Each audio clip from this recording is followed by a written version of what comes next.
At last, the third age of Middle-earth has come to Magic: The Gathering. Explore this new set and visit places you recognize, but as you've never seen them before. From the Shire, that pleasant corner of the world in which hobbits plied their well-ordered business of living, to the majesty of Gondor, recalling somewhat the might of Numenor ere it fell. You'll travel through paths even the bravest fear to tread, which leads into the depths of Mordor, where the shadows lie. A dying land, but not yet dead. With this set, players can become a member of the Fellowship and battle valiantly for the fate of Middle-earth, or join the Dark Lord Sauron and spread his shadow across the land. The story of the Lord of the Rings is embodied in the free peoples of Middle-earth. Heroism can come from the most humble beginnings, and beginnings don't get much more humble than being a gardener in the Shire.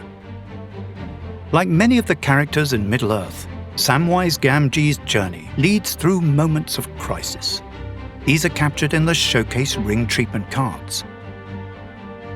These cards delve deep into the narrative of the Lord of the Rings by portraying characters in the course of pivotal events in their lives. Here, Samwise stares into the mirror of Galadriel and is confronted with the scouring of the Shire, his home in flames.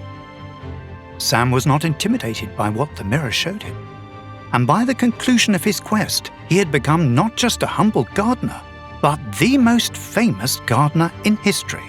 At least, that was Frodo's opinion. His Hobbit companions are no less tested by their own trials. Merry and Pippin started like Sam as hobbits of the Shire, and each rose to great positions in Rohan and Gondor, but not before being tested by their own moments of uncertainty, portrayed here.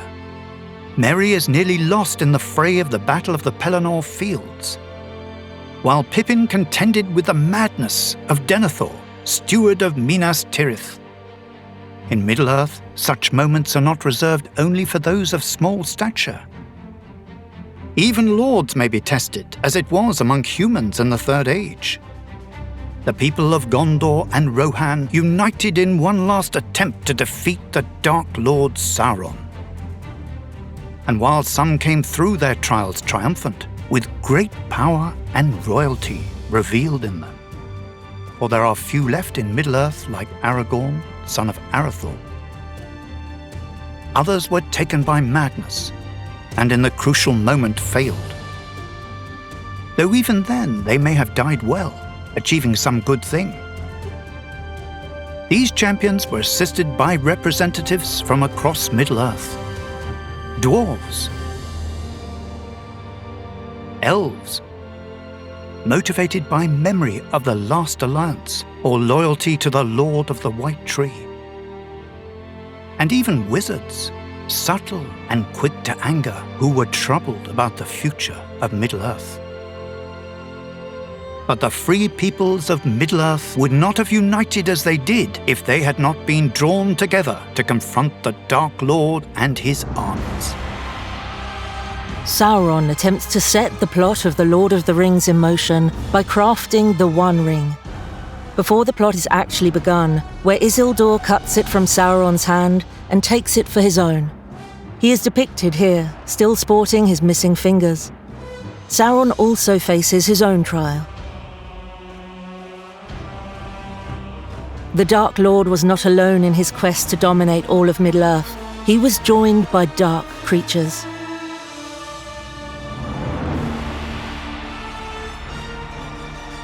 But his most terrible servants by far were the Nazgul.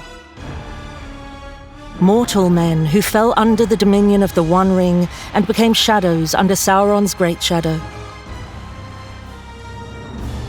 And of course, the king of Angmar long ago, sorcerer, ringwraith, lord of Nazgul, a spear of terror in the hand of Sauron, the Witch King himself. As the War of the Ring unfolds between these two implacable factions, great commanders arise on both sides. The commanders in this set each come packaged with a deck geared to their particular abilities. First up, we have Éowyn, Shield Maiden, strong and stern as steel, the daughter of kings. With her Riders of Rohan deck, Éowyn strikes quickly and powerfully at the enemy. This deck combines the heroes of Gondor and Rohan into a force capable of overpowering any opponent with sheer force of numbers. Fourth, Eorlingas. Tolkien says of the hobbits that growing food and eating it occupied most of their time. This is probably unfair to say of Frodo, who after all adventured out into the wide world and devoted at least some of his time to destroying the One Ring. Still, it's fitting that the deck he leads is themed around food and fellowship. This deck employs the partner mechanic, using 2 commanders at once, because, as Gandalf says, only a small part is played in great deeds by any single hero. And so, just as in the books, Frodo and Sam work together to achieve great things. Sam provides food tokens to nourish Frodo, while Frodo's time as ring-bearer grants him the advantage. Galadriel, Elven Queen, leads her Elven Council deck using a combination of elves and wizards. It was she who first summoned the White Council that drove Sauron out of Mirkwood, and this deck has that same power and more. Commander format relies on diplomacy, which Galadriel, Elven Queen, takes advantage of. Like any good council, this deck relies on the votes of other players. Luckily, whichever way the vote goes, Galadriel benefits. Sauron, Lord of the Rings, leads his hosts of Mordor deck by bringing his creatures back from the graveyard. Sauron was, after all, once known as the Necromancer. The hosts of Mordor always claw their way back from defeat. The Dark Lord himself was diminished but not destroyed by the loss of the One Ring, and his armies will rise again. When bringing Middle-earth into Magic the Gathering, the goal was always to make the gameplay fun and evocative of the story of the Lord of the Rings. When it came time to allow people to play as hobbits, it seemed only right that they would incorporate food in some way. Samwise Gamgee, whose chief treasure is his cooking gear, can create food tokens. Use them to restore life or have Sam's unique talent bring a bit of history back to the here and now. But beware. Hobbits aren't the only creatures in Middle-earth with a love of food. The advantage of Mordor is in its sheer number of servants. Amass is a returning mechanic, but with a Middle-earth twist. The mechanic now allows you to summon and strengthen an army of fearsome orcs. But of course, the most important piece of lore in The Lord of the Rings is the One Ring. This set introduces a completely new mechanic revolving around the temptations of the One Ring. Numerous cards across all types will say the ring tempts you. The first time each game you feel the call of the ring, you will receive an emblem called the Ring. When the ring tempts you, you select a creature under your control to become ring bearer. For example, if Frodo, Adventurous Hobbit, is your only creature on the field, he would become your ring bearer. You can never have more than one ring bearer because, after all, only one hand at a time can wield the One Ring. Each time the ring tempts you, you may select a new ring bearer if you wish. Also, each time you're tempted, the ring gains its next ability. This continues each time the ring tempts you until the ring has all 4 abilities. The ring gains these abilities even if you have no creatures, just as it persevered in the dark pools of the Gladden Fields, even as it passed out of knowledge and legend. But be cautious. Gandalf warns those who would try to take the One Ring. Its strength is too great for anyone to wield at will, save only those who have already a great power of their own. But for them, it holds an even deadlier peril. Do you have the power to master the One? Or will it master you? Lord of the Rings is the quintessential fantasy story. It's what we think about when we think of fantasy. It has this mythic dimension to it. Magic really was inspired in so many ways by The Lord of the Rings. It's the original fantasy, it's the classic. And it seems a very natural crossover to view The Lord of the Rings and those stories and those characters through this lens. And we knew that the property was very safe with Wizards of the Coast. There were so many things that we imagine when we read the stories that we want to bring to life. It was an exciting challenge and an exciting opportunity to bring these two properties together. What does it mean to bring the ring, the One Ring, into the Magic universe? We went about designing the One Ring as a mythic rare in the set. You're going to open that up in draft boosters and set boosters and collector boosters. What are other ways to capture that connection between Magic and Middle-earth? Tolkien's words were so important to us. We wanted to carry his spirit in everything we were doing. In the land of Mordor, where the shadows lie. One ring to rule them all. One ring to find them. One ring to bring them all. And in the darkness bind them. We thought, what if we're so faithful we have one of the One Ring?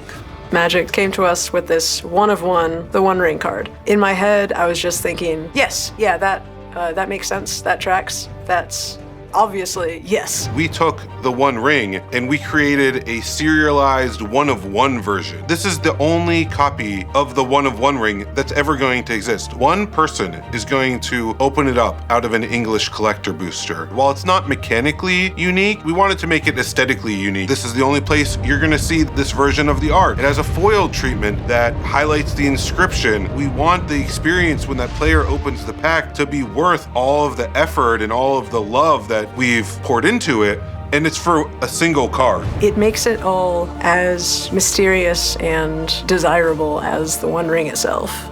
If you ever see it, you'll know. Is that it? Is this true? Is it there? Is this real? I know that a lot of people are going to be very excited. It's like you're making someone become Sauron or Frodo. You are a ring bearer. Its fate is unknown. The ring will be found when it wants to be found. We wanted to go and find more connection to the story, more ways to hit on these rings that were created. 3 rings for the elven kings under the sky. 7 for the dwarf lords in their halls of stone. 9 for mortal men doomed to die. In Lord of the Rings, this is a powerful artifact that someone can wield. And in the world of magic, Soul Ring was the best place for those rings of power to live. Soul Ring as a magic card, it's the most played card in Commander. It's incredibly powerful. It really offered a fun way to do a collectible version of Soul Rings in a non-foil version. And then also in a serialized double rainbow. I know they're going to be beloved. I'm excited about seeing how fans react to the vision that we brought. Everyone has just poured a lot of passion into this project. It was just absolutely palpable how much they appreciated these stories. And so we're all excited about the one of one, the One Ring card. But there's also so much in store that fans are going to be excited for. And I'm excited for them to see it.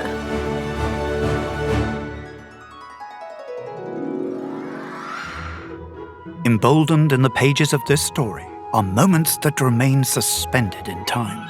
There are colourful moments, filled with laughter and song and a glittering youthful bliss. Memories of a birthday party glow beneath the light of a dazzling display of fireworks, a spectacle of magic orchestrated by a very old friend.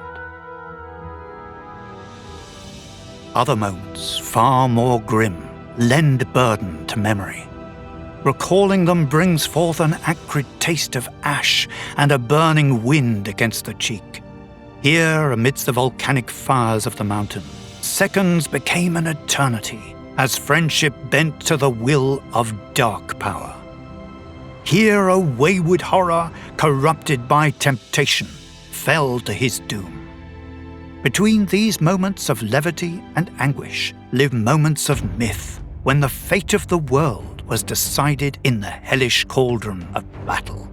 In the fields of Pelenor, Sauron's wicked army collided with the free peoples of Middle-earth. The capital city of Minas Tirith, bathed in the light of the sun, fell under siege by legions of orcs and Uruk-hai. Screeching bats from the dark forest of Mirkwood littered the skies, and in their wake drifted a pair of monsters maligned and grotesque.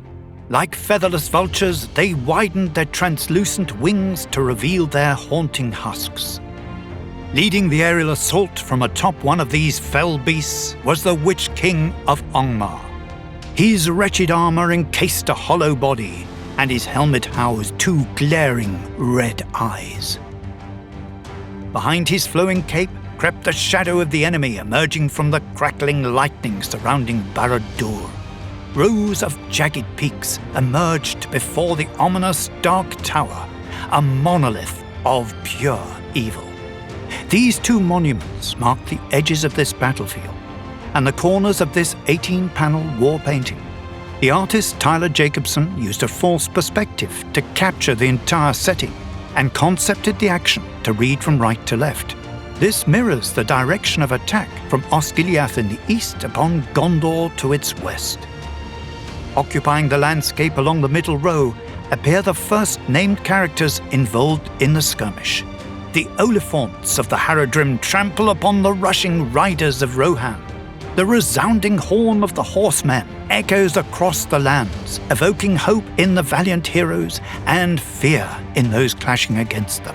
The cavalry is led by Eomer, the third marshal of the Mark.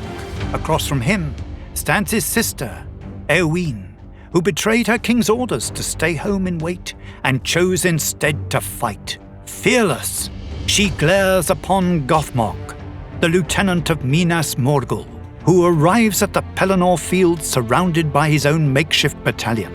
The siblings will crash upon his battered army, yet Eowyn's true target will be the Nazgul who glides above them.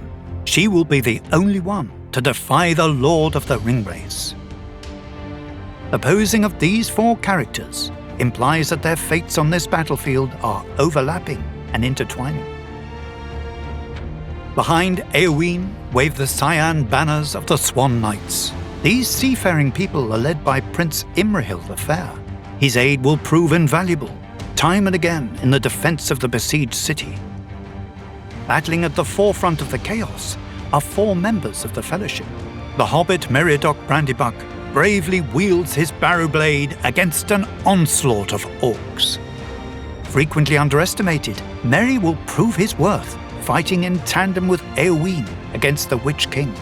To his right, the stalwart Gimli, son of Glowin, readies his axe against the swarm. His vengeful spirit burns with the memory of the dwarves lost in the mines of Moria, a tragedy he won't soon forget.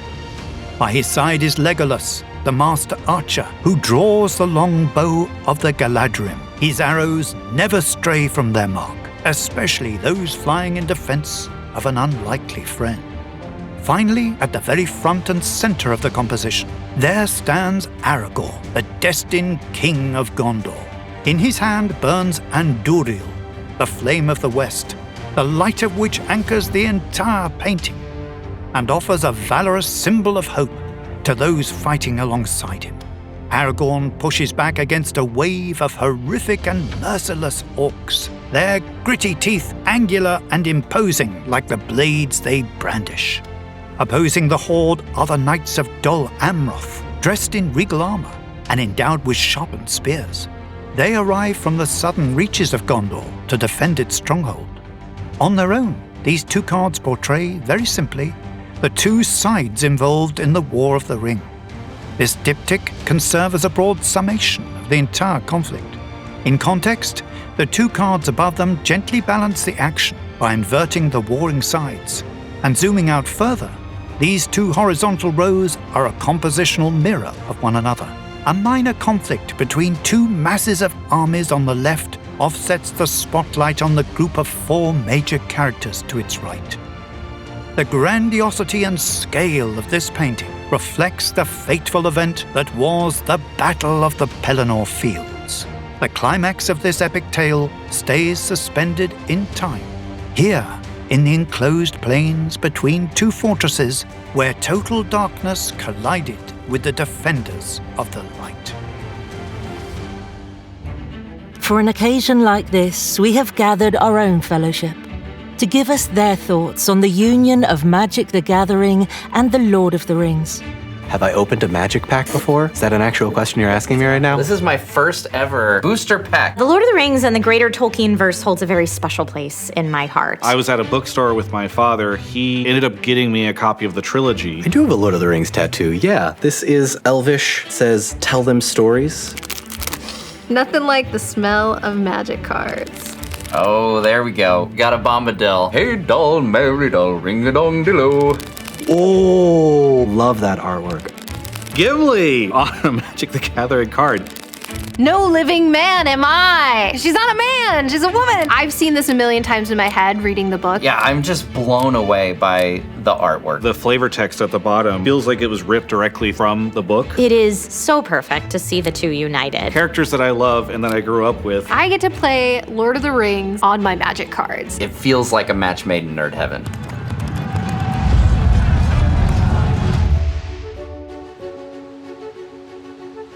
We also travel to Middle-earth to talk to one very special fan.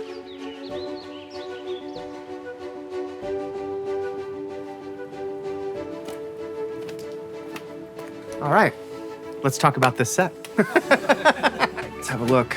It's tough to be a hobbit with a ring, man. Gimli, Aragorn, Arwen, Shelob, Rosie Cotton, Galadriel. Seeing all these characters, they really mean something to me. Oh, it's Pippin! And Mary! Wait, this is awesome! Two very important friends. Anytime you get to see these characters realized in a new and fresh way is always really exciting. Ah, the One Ring. What is it that allows Frodo to withstand the power of the ring? He is just a hobbit that says, I'll take the ring. They were just pure of heart, which I think makes Frodo more capable and less susceptible. Yeah. Actually, hang on, we need the card back. Huh? Well, I gave it back. Oh. Oh, here it is, in my pocket. Isn't that odd now? Okay. Indestructible. Well, is it?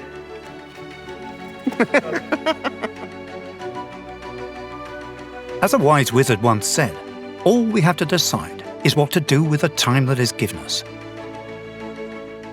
This summer, join the Fellowship. In-store pre-release June 16th to 22nd. Play on Arena June 20th. Available everywhere June 23rd. And if you wish to attend a party of special magnificence, there will be in-person events held at local game stores on July 7th to 9th.